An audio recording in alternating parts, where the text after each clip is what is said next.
भारत विकास परिषद का गठन 1963 में हुआ था। ये वो समय था, 1962 में कार्यवाही शुरू हो गई थी।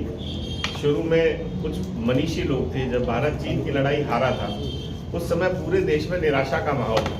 तब कुछ मनीषियों ने, जिसमें डॉक्टर सूरज प्रकाश गुप्ता थे, आपने नाम सुना होगा, डॉक्टर महादेवी वर्मा, इस तरह के लाला हंसराज नाम सुना होगा आपने। ये सब लोग उस समय उन्होंने बैठ करके कहा कि एक लड़ाई हारे हैं, हो सकता है 10 जीत जाएं, लेकिन इस निराशाजनक मानसिकता से देश का भला नहीं हो सकता। तब इन्होंने व्यक्ति निर्माण से राष्ट्र निर्माण की एक कल्पना की, जिसके मूल में था संस्कार, यानी कि संस्कारों के माध्यम से हम व्यक्ति का निर्माण करेंगे, और जब व्यक्तियों का निर्माण हो जाएगा तो राष्ट्र का निर्माण स्वयं हो जाएगा। और हमने परिकल्पना की थी स्वस्थ, समर्थ और संस्कारित भारत। हमारा देश स्वस्थ हो, समर्थ हो और संस्कारित हो, इसके अनुरूप हमने काम करना शुरू किया। शुरू में पहली शाखा का दिल्ली में गठन हुआ था। उसके बाद आज की तारीख में हमारी पूरे देश में 1600 से ज़्यादा शाखाएं हैं, 75,000 से अधिक परिवार हमारे सदस्य हैं। दूसरे संगठन में व्यक्ति सदस्य होता है, हमारे यहाँ पर व्यक्ति सदस्य नहीं होता, उसका परिवार सदस्य बनता है। अगर किसी को सदस्यता मिली है तो स्वयं उसका परिवार उसका सदस्य हो जाता है, और सारे अधिकार जो व्यक्ति के पास है वो उसकी पत्नी के पास, और अगर पत्नी सदस्य है तो उसके पति के पास वो सारे अधिकार होते हैं जो एक सदस्य के पास अधिकार होने चाहिए। 1963 के बाद धीरे धीरे हमने काम करना शुरू किया, हमारा दायरा बढ़ाया। हम मुख्य रूप से संस्कार सेवा के कार्य करते हैं। संस्कार में हमारे जो कार्य हैं वो राष्ट्र को ध्यान में रखते हुए कि देश में समाज को और समाज में परिवार को सुदृढ़ करने के लिए हमें लोगों में किस तरह का आचरण की अपेक्षा है, उसी के अनुरूप हम काम करते हैं।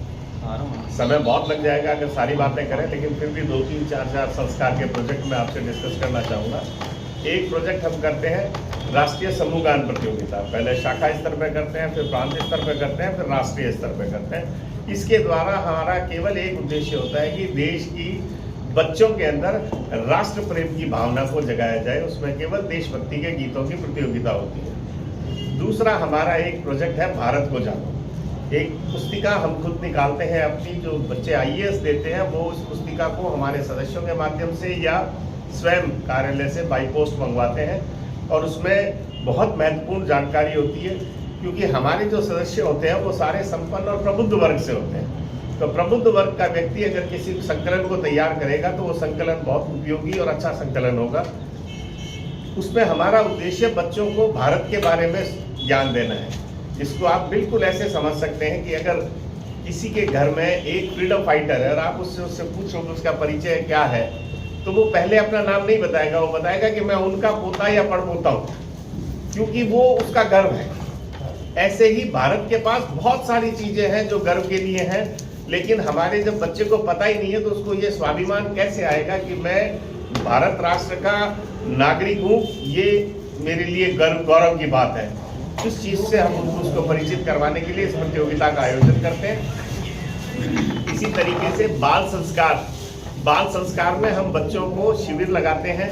बाल संस्कार में बच्चों को परिवार में उनकी भूमिका के बारे में समझाते हैं, उनका समाज के प्रति जो दायित्व बनता है उसको अंगीकार करने के लिए उसको किसी अन्य के माध्यम से देते हैं, और राष्ट्र के अंदर आपकी क्या महती भूमिका हो सकती है इस बारे में बताते हैं। इसी तरीके से युवा संस्कार के कार्य करते हैं। और समय की बात है, वैसे तो पहले प्रौढ़ जो होते थे वो शिक्षक होते थे, दर्शक होते थे, पर आज आपाधापी के दौर में हमारे को कभी कभी प्रौढ़ों को भी संस्कार देने की आवश्यकता होती है कि आदमी एक आयु के बाद वृद्ध अगर हो गया है तो उसको स्वीकार करना पड़ेगा कि अब मेरी भूमिका बदल गई है। अब मुझे परिवार को एक रखने के लिए अपने हितों का त्याग करना पड़ेगा, मुझे अपने अधिकारों को छोड़ना पड़ेगा, अपने से दूसरी पीढ़ी को देना पड़ेगा, और मुझे पितामह की भूमिका में जाना पड़ेगा। वृद्धों के लिए भी प्रौढ़ संस्कार शिविर का हम आयोजन करते हैं। क्योंकि हमारी परिकल्पना है व्यक्ति निर्माण से राष्ट्र निर्माण की, तो बहुत सारे सेवा के कार्य भी हम करते हैं। क्योंकि हमारे समाज में 2 अंग बिल्कुल स्पष्ट विभाजित है। एक है संपन्न वर्ग, जिसके पास आर्थिक रूप से काफी सारा संबल है। दूसरा है वंचित वर्ग, जिसको आज हर चीज से, हर छोटी छोटी आवश्यकताओं से भी वो वर्ग वंचित है।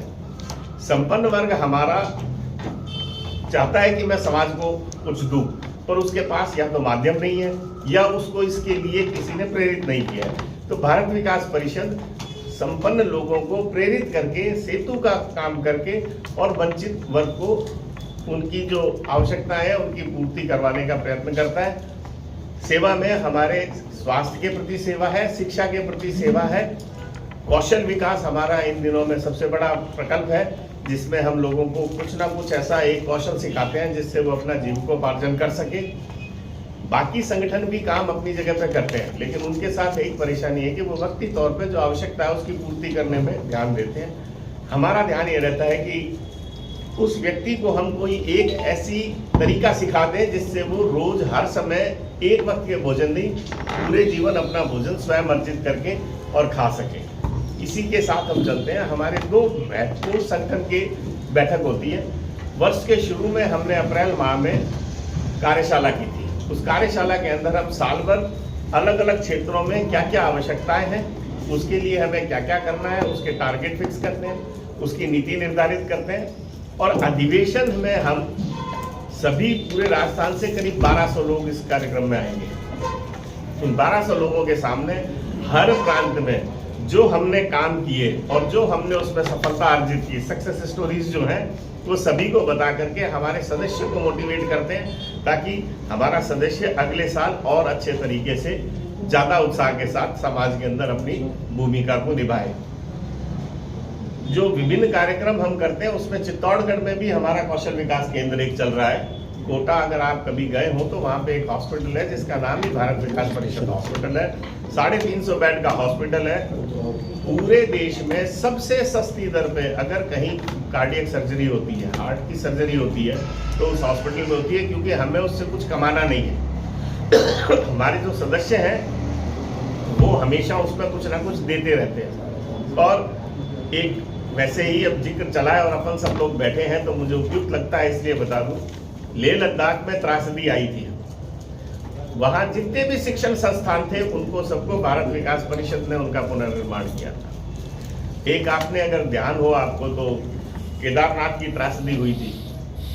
केदारनाथ की त्रासदी में मतलब कहने में थोड़ा सा अजीब है, लेकिन है जो सच है वो है, भारत सरकार से भी पहले भारत विकास परिषद पहुंची थी वहां सेवा करने, क्योंकि हमारे पास वहां पे रुद्रप्रयाग में शाखा थी। उस शाखा ने दिल्ली फोन किया कि ऐसे ऐसे हो गया है, बहुत घटना ऐसी हो गई है और लोग हैं बाहर से, पता नहीं कौन कहाँ से आया है, तो दूर दूर जगह पे बैठे हैं, जहाँ जहाँ उनको जीवन बच सकते थे वो वहाँ बैठे हैं और उनको सबको कल से भोजन नहीं मिला है। दिल्ली से हमने फोन किया नीचे ऋषिकेश और इस एरिया में हमने फोन किया, उनसे कहा जितना पैसा आपको चाहिए वो आपको मिल जाएगा, क्योंकि पूरे देश में हमारी शाखाएं हैं, पूरे देश में हमारे सदस्य हैं और हमें जब पैसों की आवश्यकता होती है तो हमें कोई आर्थिक संकट रहता नहीं है ऐसे काम के लिए। हमने उसी समय सामान भिजवा करके उसी समय अगले दिन हर व्यक्ति को ढूंढ ढूंढ के, क्योंकि जब आप अच्छा काम करते हो तो आपको 10 सहयोगी अपने आप मिल जाते हैं। लोगों ने 2-2 किलोमीटर पहाड़ पे पैदल चल के जा करके जीवन को दांव पे लगा करके उनको भोजन तक उपलब्ध करवाया था। उसके बाद हमें लगा कि कोई परमानेंट व्यवस्था होनी चाहिए, क्योंकि पैसा इकट्ठा करना फिर वापस नीचे तक आना पड़ता है, फिर पैसा इकट्ठा होता है, फिर ऊपर जाता है। तो हमने 2 योजनाएं शुरू की, विकास मित्र और विकास रत्न। 1 लाख रुपया अगर कोई देगा तो उसको हम विकास रत्न मानेंगे, 11,000 रुपये कोई देगा तो हम उसको विकास मित्र मानेंगे। और उस पैसे को हमने लॉक कर दिया कि भाई इस पैसे को हम कभी हाथ नहीं लगाएंगे। इसका इंटरेस्ट जो आएगा उससे जब भी आवश्यकता होगी, ऐसी कोई त्रासदी होगी तो हम तुरंत सेवा का कार्य प्रारंभ कर देंगे। तो हमें शुरू करने में कभी दिक्कत नहीं आएगी। उसके बाद तो आर्थिक संकलन हम कर ही लेंगे, कितना भी बड़ा काम हो कर ही लेंगे। भारत विकास परिषद इस अधिवेशन के माध्यम से प्रतिवर्ष 1 वर्ष में अल्टरनेट होता है, 1 साल क्षेत्रीय अधिवेशन होता है जो इस वर्ष चित्तौड़गढ़ में आयोजित किया जा रहा है। इससे अगले वर्ष राष्ट्रीय अधिवेशन होगा जिसमें पूरे देश से लोग एक जगह इकट्ठे होते हैं। पूरे देश में जहाँ जहाँ सेवा के काम चल रहे हैं, जहाँ जहाँ संस्कार के काम चल रहे हैं, जो अच्छे काम चल रहे हैं, उनकी हम सबके सामने परिदृश्य रखते हैं और हम ये उम्मीद करते हैं कि उससे हमारे सदस्य सीखेंगे, नई नई चीज़ें उनके सामने आती है और जब नई चीज़ें सामने आती है तो आदमी उसका प्रयोग भी करता है। हमारा इस उद्देश्य के साथ कल हम बैठेंगे। राजस्थान में वर्तमान में हमारे पास 237 शाखाएं हैं, 7 प्रांत हैं हमारे। हमारे अपने भारतीय विकास परिषद के कार्य विभाजन की दृष्टि से 7 प्रांत है, जिसमें चित्तौड़गढ़ प्रांत दक्षिण प्रांत में आता है। चित्तौड़गढ़, जिसमें उदयपुर और चित्तौड़गढ़ और बांसवाड़ा और प्रतापगढ़ जिले हैं और डूंगरपुर जिला है। इन सब जिलों के साथ मिलकर के ये एक प्रांत बना हुआ है। ऐसे पूरे राजस्थान को हमने 7 टुकड़ों में कार्य की द्रुत गति बनाए रखने के लिए रखा है और हर क्षेत्र में हमारा एक प्रांतीय अध्यक्ष होता है, प्रांतीय महासचिव होता है, पूरी उसकी टीम होती है और कुछ रीजन के मंत्री होते हैं जो क्षेत्र के प्रतिनिधि होते हैं उस क्षेत्र में, और वो उस क्षेत्र में रीजन को क्या अपेक्षाएं हैं वो उसमें पूर्ति करते हैं। प्रबुद्ध और संपन्न वर्ग के लोग इसके सदस्य हैं और उनसे ये अपेक्षा भी की जाती है कि वो हमेशा आंख खुली रखेंगे, कान खुले रखेंगे, समाज की आवश्यकताओं पे ध्यान देंगे और जब जहाँ भारत विकास परिषद की भूमिका की आवश्यकता है वहां पर वो भूमिका को अपनी अदा करेंगे। अगर किसी का कोई विशेष प्रश्न है तो वो जरूर बताएं।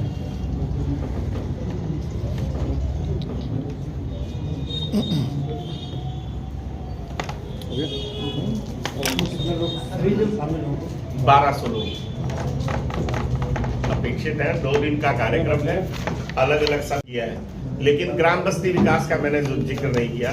ग्राम बस्ती विकास में हम एक गांव को गोद लेते हैं। सहयोग गांव का होगा, आर्थिक संबल हम देंगे उनको और उस गांव को एक आदर्श गांव की तरह विकसित करने का प्रयास करते हैं, जिसके अंदर सड़कें भी हो, जिसके अंदर नालियां भी हो, जिसके अंदर वृक्षारोपण भी हो, जिसके अंदर एक अच्छा नक्शा हो जिस गांव का, प्लस उसमें कौशल विकास केंद्र भी हो और लोगों को कुछ ना कुछ काम करने के लिए जो उस क्षेत्र की आवश्यकता के अनुसार, जैसे चित्तौड़गढ़ क्षेत्र में कोई कुटीर उद्योग होगा तो हम उस कुटीर उद्योग में उसका जो भी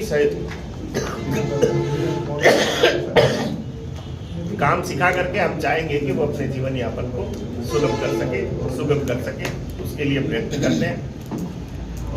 इसी के साथ ग्राम बस्ती विकास के साथ हमारा जो अन्य है बेटी बचाओ, बेटी पढ़ाओ, बेटी अपनाओ, उसमें हम जो गरीब बच्चियां होती है उनको गोद भी लेते हैं और परिवारों को भी कोरोना के बाद हमने गोद लेना प्रारंभ किया है।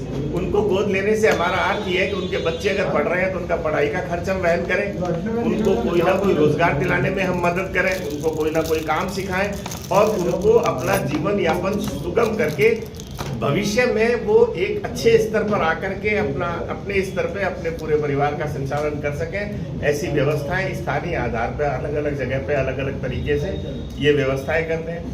बेटी बचाओ, बेटी पढ़ाओ, बेटी उसमें एक तो स्वास्थ्य का प्रकल्प है। बच्चियों में आपको तो खैर ज्ञान होगा, आप सब पत्रकार हैं, एनीमिया की बहुत जबरदस्त परेशानी है गाँव में। हम जाते हैं गाँव में, एनीमिया की जांच करते हैं, जिसके कम है उसको उसका उपचार देते हैं अगर आवश्यकता है तो, आवश्यकता नहीं है तो उसको भोजन में क्या परिवर्तन करने हैं वो परिवर्तन समझाते हैं ताकि वो एनीमिया मुक्त रहे। इसी के अलावा बच्चों की पढ़ाई का, बच्चियों की पढ़ाई का दायित्व हम अपने ऊपर लेते हैं, उनकी फीस, उनकी पुस्तकों का खर्च हम अपने ऊपर लेते हैं और उस बच्ची को पढ़ने के लिए प्रेरित करते हैं। एक हम करते हैं सरल समूह विवाह। ये इसलिए बताना आवश्यकता है कि सबको ध्यान रहे। सरल समूह विवाह हम उन स्थानों पे करते हैं जहाँ पे गरीब परिवार ज्यादा है, जहाँ पे आवश्यकता है। सरल समूह विवाह के अंदर उस बच्ची का पूरा 1 साल का शादी करके छोड़ देना हमारा उद्देश्य कभी नहीं होता है। शादी हो गई उसकी, 1 वर्ष के लिए उस बेटी को कोई गोद लेता है, उसका काम है पूरे साल भर के त्योहार करना।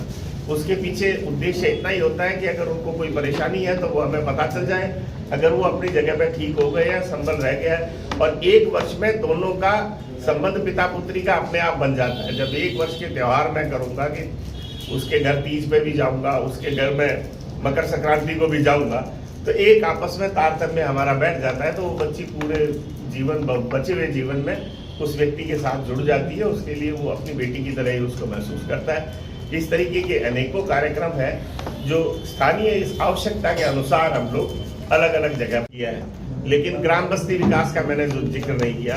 ग्राम बस्ती विकास में हम एक गांव को गोद लेते हैं। सहयोग गांव का होगा, आर्थिक संबल हम देंगे उनको और उस गांव को एक आदर्श गांव की तरह विकसित करने का प्रयास करते हैं, जिसके अंदर सड़कें भी हो, जिसके अंदर नालियां भी हो, जिसके अंदर वृक्षारोपण भी हो, जिसके अंदर एक अच्छा नक्शा हो जिस गांव का, प्लस उसमें कौशल विकास केंद्र भी हो और लोगों को कुछ ना कुछ काम करने के लिए जो उस क्षेत्र की आवश्यकता के अनुसार, जैसे चित्तौड़गढ़ क्षेत्र में कोई कुटीर उद्योग होगा तो हम उस कुटीर उद्योग में उसका जो भी काम सिखा करके हम चाहेंगे कि वो अपने जीवन यापन को सुगम कर सके, उसके लिए प्रयत्न करते हैं। इसी के साथ ग्राम बस्ती विकास के साथ हमारा जो अन्य है बेटी बचाओ बेटी पढ़ाओ बेटी अपनाओ, उसमें हम जो गरीब बच्चियां होती है उनको गोद भी लेते हैं और परिवारों को भी कोरोना के बाद हमने गोद लेना प्रारंभ किया है।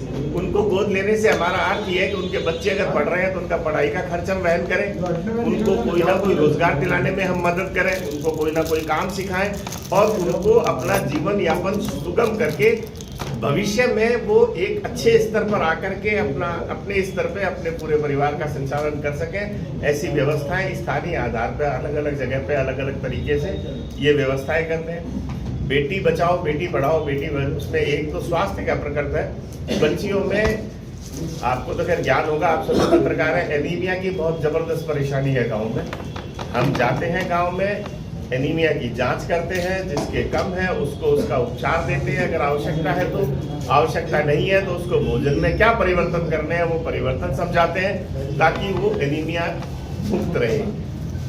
इसी के अलावा बच्चों की पढ़ाई का, बच्चियों की पढ़ाई का दायित्व हम अपने ऊपर लेते हैं, उनकी फीस उनकी पुस्तकों का खर्च हम अपने ऊपर लेते हैं और उस बच्ची को पढ़ने के लिए प्रेरित करते हैं। एक हम करते हैं सरल समूह विवाह, ये इसलिए बताना आवश्यकता है कि सबको ध्यान रहे। सरल समूह विवाह हम उन स्थानों पे करते हैं जहाँ पे गरीब परिवार ज्यादा है, जहाँ पे आवश्यकता है। सरल समूह विवाह के अंदर उस बच्ची का पूरा 1 साल का शादी करके छोड़ देना हमारा उद्देश्य कभी नहीं होता है। शादी हो गई उसकी 1 वर्ष के लिए उस बेटी को कोई गोद लेता है, उसका काम है पूरे साल भर के त्योहार करना।